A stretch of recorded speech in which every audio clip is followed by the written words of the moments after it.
사랑하는 보광종합교회 성도 여러분, 또 올 한 해 이 새벽 시간 말씀을 함께 나누는 시간이 은혜와 축복의 시간이 되기를 바랍니다. 오늘은 본래 요한일서 2장 28절부터 3장 10절까지의 말씀을 나누어야 하는데, 요한일서가 시작된 1장 1절로부터의 말씀을 우리 금요일 새벽 시간을 함께 나누지 못하고 지나갔기 때문에 오늘 요한일서 제일 처음 1절로부터 1장 1절로부터 몇 절 함께 은혜를 나누려고 합니다. 오늘 본문 말씀에 보면 태초부터 있는 생명의 말씀에 관하여란 말로 요한일서가 시작이 됩니다. 성경의 태초란 말에서 시작되는 책이 세 권이 있습니다. 창세기, 요한복음, 그리고 오늘 나누는 요한일서입니다. 창세기에 나오는 태초에 하나님이 천지를 창조하시니라는 태초는 천지 창조를 알리는 말씀입니다. 요한복음에 나오는 태초에 말씀이 계시니라라고 하는 태초는 영적인 창조를 알리는 말씀입니다. 그리고 요한일서는 태초부터 선재해 있던 생명의 말씀에 관해서 말씀함으로 교훈을 시작하고 있는 것입니다. 사도 요한이 요한일서를 기록할 당시는 주후 100년경 되는 때였습니다. 주후 100년경의 교회 형편은 초대교회와는 상당히 달라져 있을 때입니다.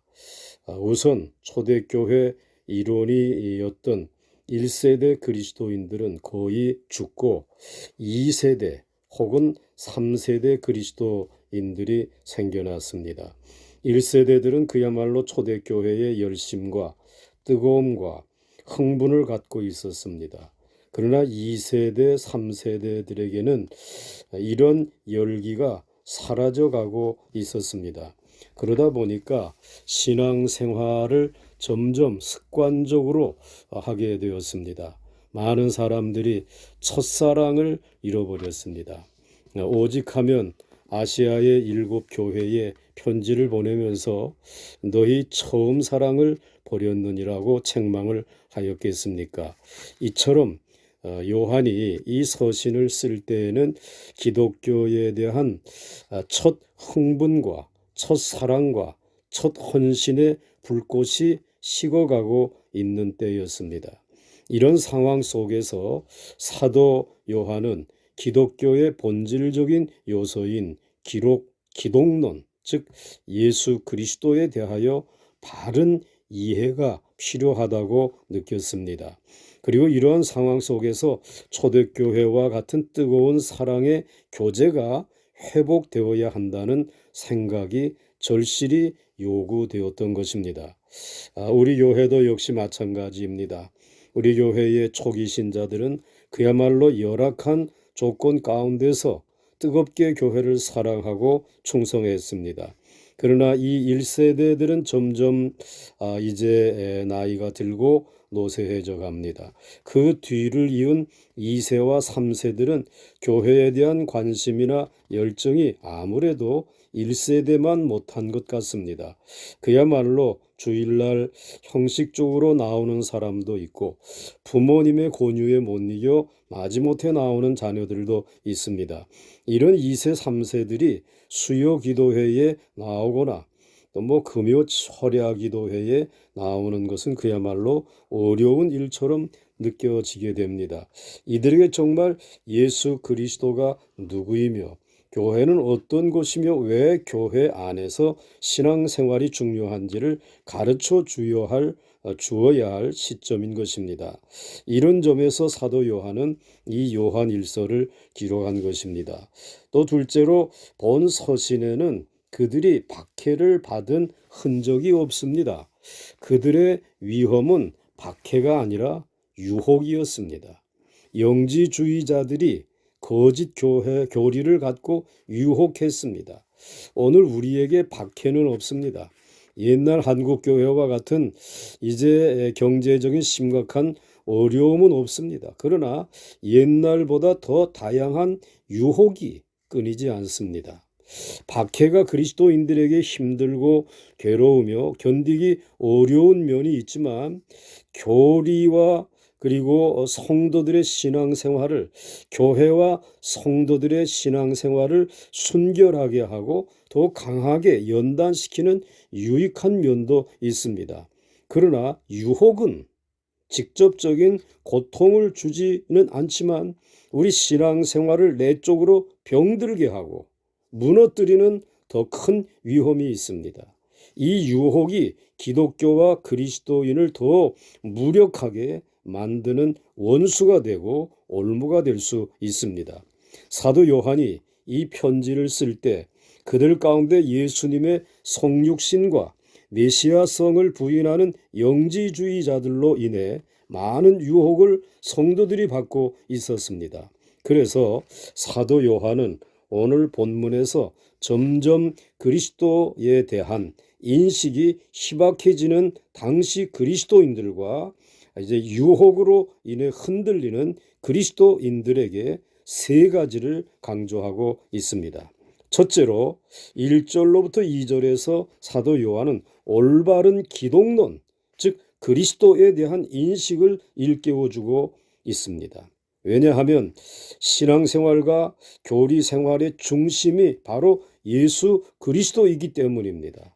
1세 그리스도인들은 예수님을 직접 만나 뵙고 그분에게서 직접 말씀을 들은 경험이 있는 사람들입니다. 그래서 이 1세 그리스도인들은 예수 그리스도에 대해서 분명한 인식이 있었습니다. 그 신앙은 아주 생동적이었습니다.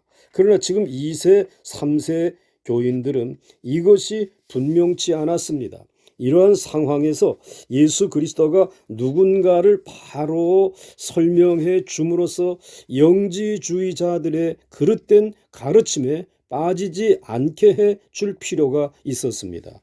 사도 요한은 이 그리스도에 대한 인식이 분명치 않은 교인들을 대상으로 지금 예수 그리스도가 누군가를 먼저 설명해 주고 있습니다. 왜냐하면 예수 그리스도는 교회의 핵심이 되고 예수 그리스도가 있는 곳에만 참된 교회가 존재할 수 있기 때문입니다. 사도 요한은 그래서 먼저 생명의 말씀이라고 표현을 합니다. 1절에 태초에 있는 생명의 말씀.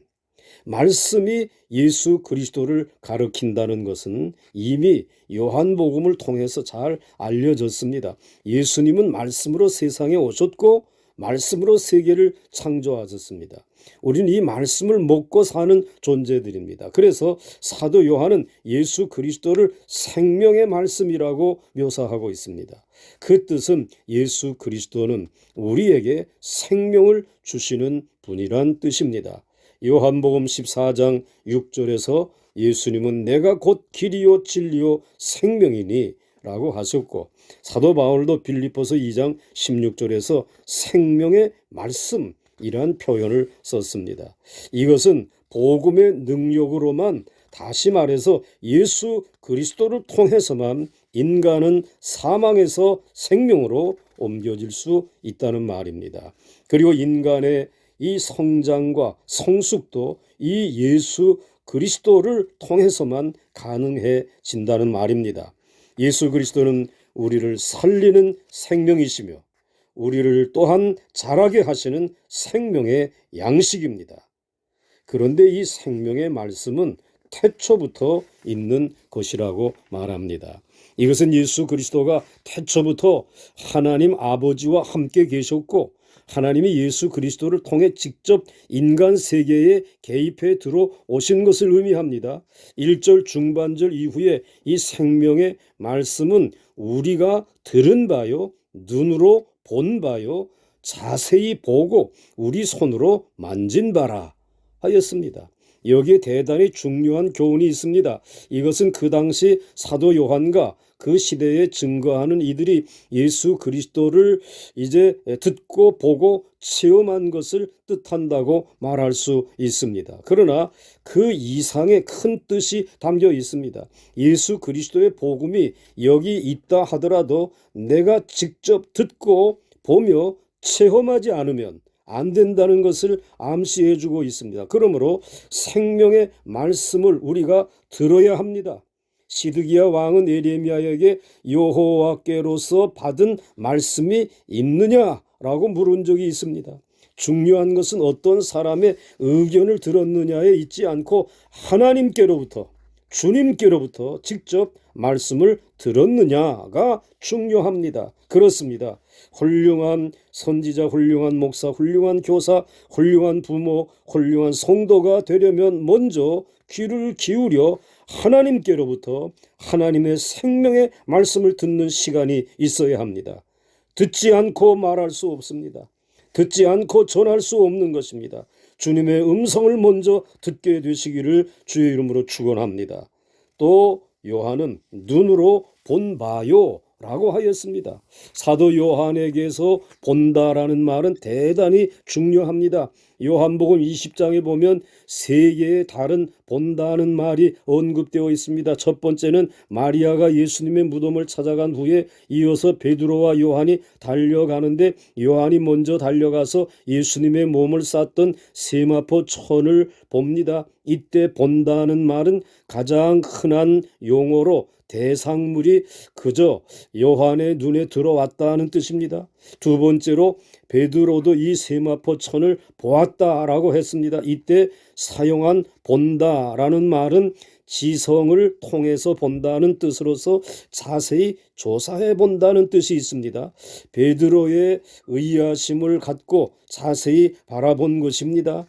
세 번째는 20장 요한복음 20장 8절에 보면 그 다른 제자도 들어가 보고 믿더라고 하였습니다. 여기서 그 다른 제자는 요한을 가리킨 말입니다. 그런데 이때에 보고라고 하는 말을 썼는데 그 뜻은 보고 이해한다 라고 하는 뜻이 있습니다.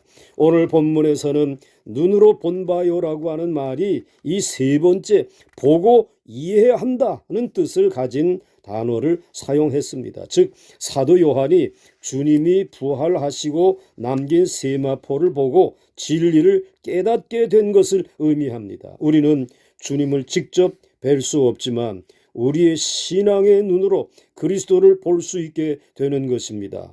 그리고 또 자세히 보고라고 하는 말이 있습니다. 이 말은 응시해서 본다는 뜻입니다. 예수님께서 너희가 무엇을 보려고 광야에 나갔느냐라고 하는 물은 적이 있는데 이때에 본다는 말이 응시해서 본다는 말입니다.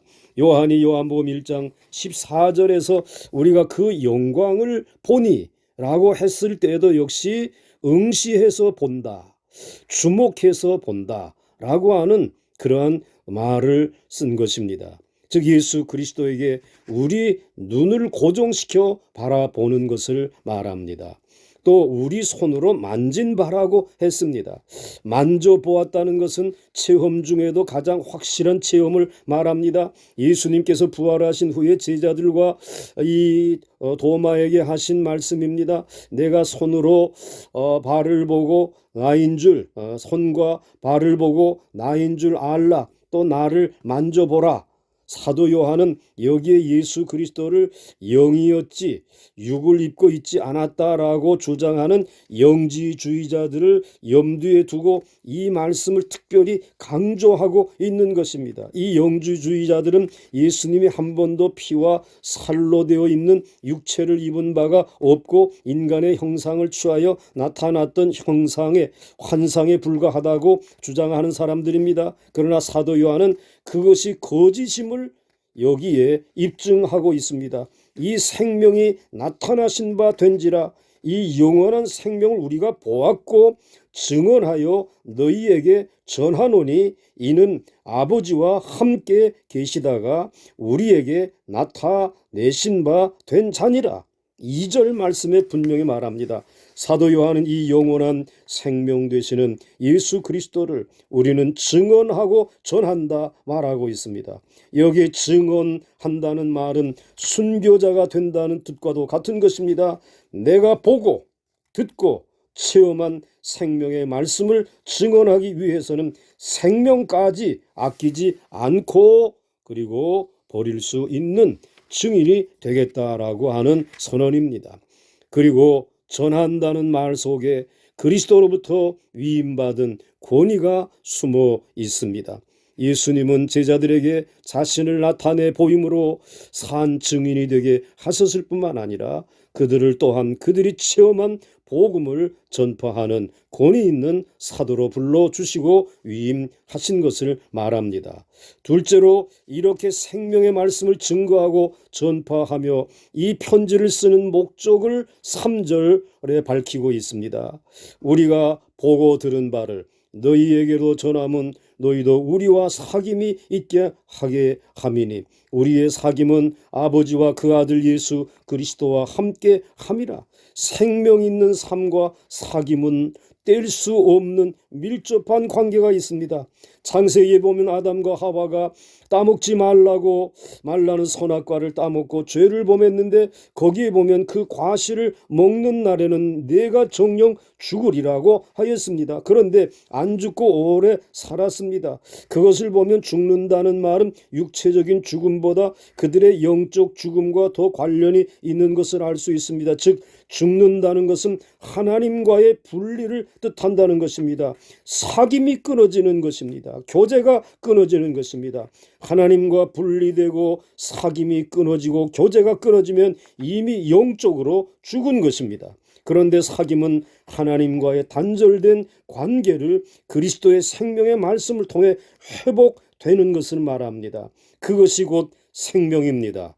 이렇게 하나님과의 사귐이 회복되어 생명을 얻으며 이 세상에 있는 이웃과의 사귐이 확장될 수 있습니다. 그럴 때 우리의 교회와 가정과 세상은 생명력이 넘치는 삶이 될 수 있는 것입니다. 셋째로 이것을 쓰면 우리의 기쁨이 충만케 하려 함이니라 4절에 말씀하고 있습니다. 이 세상의 삶은 기쁨보다 쓰디쓴 슬픔이 많은 삶입니다. 그래서 나오미가 객지에서 남편과 자식들을 잃고 고향으로 돌아갔을 때에 환영하는 사람들에게 나를 나오미 기쁨이라고 부르지 말고 마라 쓰다라고 불러달라고 했습니다. 이것이 삶의 현실입니다. 그러나 주님과의 사귐이 있는 곳에 참된 기쁨이 있고 평안이 있습니다. 주님과의 사귐 속에서 경험되어지는 기쁨이 충만함을 위해 사도 요한이 이 편지를 쓰고 있다는 말입니다. 왜냐하면 초대 기독교인들이 가졌던 그 생명력 넘치는 구원의 기쁨과 감격, 예수 그리스도 안에서 얻어지는 체험된 즐거움과 희열이 그들에게는 사라지고 습관적으로 교회 생활을 하려는 경향이 있었기 때문입니다. 바로 이 확신과 생명과 기쁨을 회복시키려는 의도를 가지고 이 서신을 쓰게 된 것입니다. 오 사랑의 주님, 오늘 요한 1서를 저희들이 새벽마다 묵상하면서 이러한 생명을, 이러한 사귐을, 이러한 성장을 경험할 수 있는 복을 내려 주시옵소서. 죽음 같은 일로 인하여 어려움을 만난 이들도 오늘 생명의 주님을 통하여 다시 새 힘과 용기와 생명력을 회복하는 아침이 되게 하여 주시기를 예수님의 이름으로 간절히 기도드려 사옵나이다. 아멘.